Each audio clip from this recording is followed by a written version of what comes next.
Good morning, everyone. Josh, Lebanon Ford Performance. I hope you guys enjoy this test drive that we take with Andy Dalton. This Roush Nitemare has been a great experience. He really loved the truck. It is now back at Lebanon Ford and awaiting its new owner. So check out this test drive we did with Andy and get his impression of the Roush Nitemare. I think it's probably the first lower truck you've ever been in, if I can say that. What do you think of the truck overall, just first appearances of looking at it? Yeah, obviously the look of the truck is really nice, and this is my first time. I've never driven a truck. I've always had an SUV, and so now having a truck, it's been nice. You can tell it's it's bigger, but it's smooth. Yeah. You can tell that even with just all the different stuff that Roush has done with it, you can tell it's it drives how it should. Right. So, exactly. And it's fun to mess with the exhaust and stuff. My kids love when it gets a little bit louder and all that kind of stuff. So, yeah, I've enjoyed it. Good.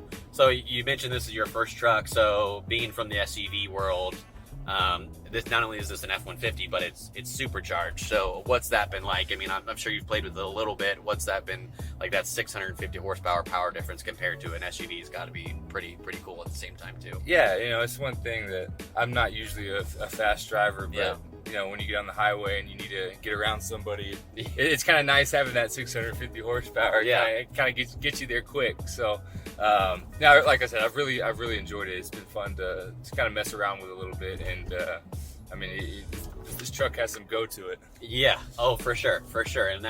And what's so cool about this truck is obviously, yeah, the big horsepower number is great, but for even just like the weekend driver, if you don't daily something like this, I mean, this truck has a 0 to 60 of 3.9 seconds, which is nuts, which is faster than most cars, and it's just a really cool package overall. The fact that it's lowered on bigger wheels and still drives somewhat well is what I think I like most about it. Yeah, because I mean, I've driven lower trucks before and they've been real rough, and if you put them on big 24-inch wheels or something like that, you're bouncing all over the road. But this one exceptionally smooth on the different suspension that Roush used. And yeah. So you mentioned your boys. What do they think? They love it? They love it, and like I said, coming from the SUV world, we normally had like the captain seats in the back, where now they love having a bench seat sitting right next to each other. They love that the window goes down right there. I mean, just like the little things, and like I was saying, when you kind of turn the exhaust up a little bit, and and when you can hear it, they like that part of it as well. Now I want to ask a couple questions, maybe just about like where you're from. Because I know you originally came out of Texas. Right. Is that where you grew up? That is, yes. Okay. So Texas is probably, for the United States, one of the biggest car states, period. The car scene in Texas is no joke. So obviously football's the main part of your life, I would say, as far as your career. But growing up, were you like a car enthusiast or anything? Or did you have that maybe in your family or in your blood at all that maybe brought around to this? Or is this something that's all new to you? Yeah, it's kind of all new to me. I've never really been...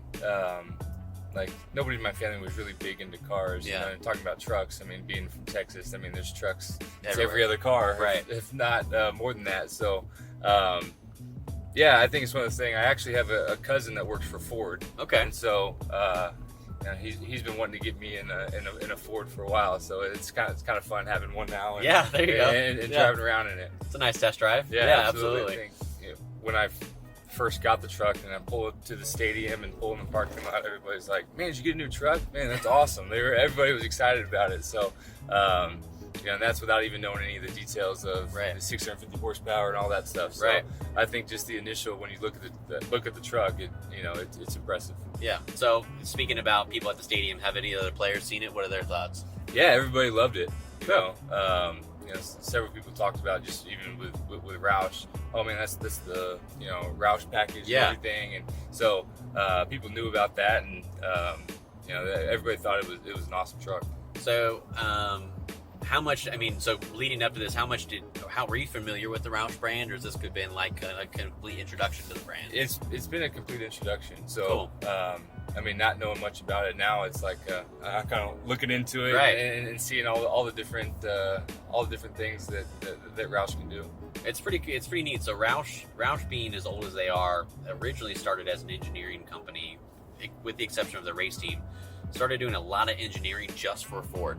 So back in, I'd say probably 20, 30 years ago, Roush was doing a good 60 to 70% of the overall engineering for Ford Motor Company. Okay. I mean, they helped not only build this Roush Nitemare, they helped build this F-150. Oh, nice. So the Ford GT, the Ford Mustang, they've been engineering Ford vehicles for years, you know, and just helping share their wealth of knowledge, because at the end of the day, Jack Roush is an engineer, and his son is an engineer as well.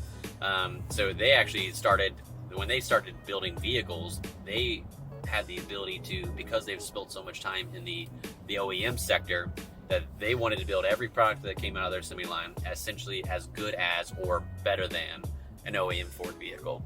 So I think that speaks to, when you see this truck come together, it feels like it should be this way. It feels like you bought it this way. Yeah. It doesn't feel like you sent it out and had it built by somebody. Right. And that's what I think is one really cool thing about the Roush brand.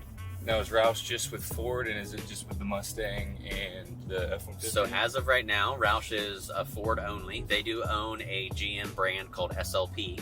So they'll be introducing some products via SLP to the GM markets in the coming years. They do a lot of like exhaust and stuff now, but they're gonna be introducing a vehicle line into that brand, into those brands as well. And as of right now, Roush builds products. They build serialized versions of the 150 and multiple variations, whether it just be the lowered version, which they call the Sport, or the Off-Road, which is a 2-inch leveling kit. It's built like a Raptor. Right. And then they have the Supercharged Off-Road, obviously same supercharger. Yeah. And then their pinnacle car being the pinnacle truck being the Roush Nitemare. They also have the Roush Super Duty, which is all off-road, so a big Fox suspension on a big Super Duty 250 or 350. And then the Mustang line is 3 vehicles. It's called Stage 1, 2, and 3. Stage 1 is powered by the EcoBoost engine, and it's a Roush appearance package. And then Stage 2 is a naturally aspirated 5-liter engine, Roush body kit. And then the Stage 3 is supercharged as well, and that's 710 horsepower. Wow. This next year will be 750 horsepower. Inside-wise, it's pretty comfortable. Yeah, it's very comfortable. Yeah, all very the tech. Yeah. Do you get into all that, or is it just like extra stuff? No, I'm all about it. So I mean, I basically use Apple CarPlay. Yeah, I do too. Right, yeah, absolutely. So I hop in and usually plug my phone in right away and just able to control it all there. I'm a big fan of the sync screen. I mean, the Apple CarPlay is super easy to use, but even there's been previous Ford productivity screens. Like the last one was called My Ford Touch, which was only it was like a 4 square, and you could only go into one of the 4 boxes. Yeah. This is so much easier to navigate just because you swipe left and right, just like on your phone. Yep. And then the Apple CarPlay apps is awesome. Yeah, and with the new update that just came with the iPhone, it looks even better. Oh yeah, where it has like the map on one side. That I thought should have been the way it started. Right. That was the one thing I was didn't like about it, and then they came out with the update. Yeah, I'm sure that was the vision. That was the vision. Oh, I'm sure. Finally getting there. Well, Andy, I really appreciate all the feedback on the truck. I hope you've been enjoying it. You got a good couple weeks left in it, and we're excited for you to keep driving it, and all the great feedback. We appreciate the drive day, appreciate your time. I know you're busy, so I really appreciate that. And if anyone Lebanon Ford Performance want to check this truck out, it's on our website right now. You can see great photos of it. Andy's going to be posting some content on his Instagram. If you follow him, if you don't, make sure you do, so you can check out how he's been enjoying the truck, and just check out all the great things he's doing on that channel as well. Anything you want to say, maybe if you're a foundation or anything that we can plug for you? Yeah, I mean, our foundation, we work with sick children, kids with special needs. It's called the Andy and JJ Dalton Foundation, and so we've been able to do a lot of really cool things, a lot of cool events that we've been able to do through the years. Great. And we've got an event coming up here at Christmas time. Okay. And so, I mean, that'll be the thing. If you want to find any information about our foundation, it's just go to our website, www.andydalton.org. Perfect. Perfect. Yeah, all the information about everything that we're doing is on there, and go check it out. Great.